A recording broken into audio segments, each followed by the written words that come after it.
had a good opportunity to talk to a lot of mechanical engineers, at least within the Western Australian iron ore asset.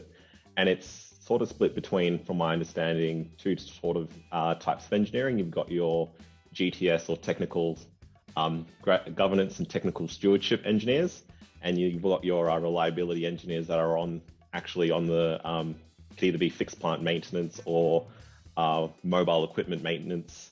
And from what I understand, at least from an intern's perspective, I can talk through one particular bright spot that a process that we do share for, at least within BHP, where we recognize individuals that have really gone through awesome efforts. And one particular intern from the previous year, at least within Western Australian Iron Ore, she was put on a task where she, this lady, Samantha, came up with and helped solve a $4 million annual issue or design within the GTS team, just through simple calculations, getting out into the field, like everyone sort of said, and seeing what the problem was. And it was to do with the conveyor shooting off product into the back chute and causing continuous damage to that.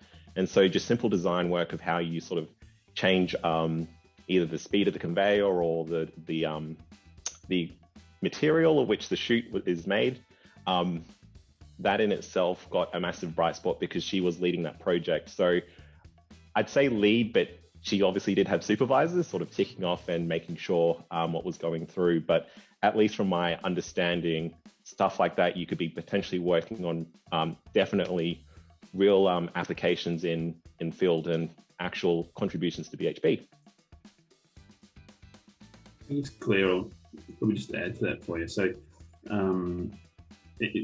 to Josh's point around, so it depends on where you go in and which sort of asset you go into or site you go towards, right? So, there's some roles that are, we'll call it reliability, which is exactly what Joseph was talking about. So, you actually go into, looking at performance, trying to understand exactly what's wrong with the situation and trying to, change it, whatever it might be. It might be something as simple as changing strategy, changing design, all the way through from identifying it to completing it and then going, right, we've now haven't got that problem anymore, or we know it's going to be, every certain amount of hours we're going to swap this out. So there's a whole technical sort of answer inside there in reliability.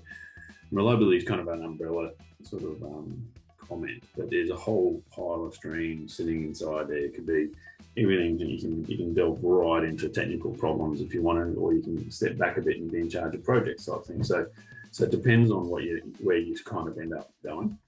Typically, engineers on site will end up with projects, like certain projects that they identify through some way. They'll look at a way and say, this is the things that's wrong with what we call a bottleneck or a part of the business that needs to be moving faster, safer, whatever it might be. And you'll be given the project of, first of all, identifying and understanding it and then rectifying it somewhere or other. And most importantly, locking it down forever. So finding a way to put a strategy together and locking it over as long as you possibly can. That's not easy, depending on the problem. Some are easy, some are extremely difficult, and takes a lot of engagement from lots of different areas. So it really does depend where you land. And some of our assets are much more technically complex than others. Some are really complex in terms of just sheer volumes, and others are way more complex chemically.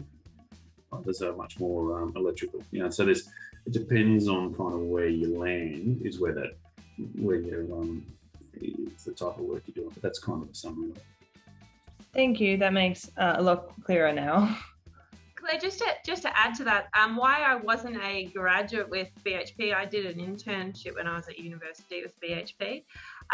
And I guess what I learned from that, and I was just finishing my first year of university.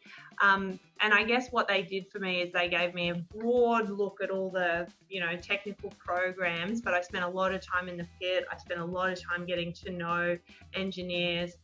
We got to do lots of fun things as well, like lots of different like going out to blast, walking up the dragline boob, lots of fun things that occurred. And then all the interns would find each other at lunchtime and talk about all the cool things. But I guess one thing to just call out when you do those intern programs particularly is that I worked with people in my first year university who gave me international opportunities, who gave me jobs in the future. So it's a really good chance to network. You get to see a broad brush of what your job would look like in the future.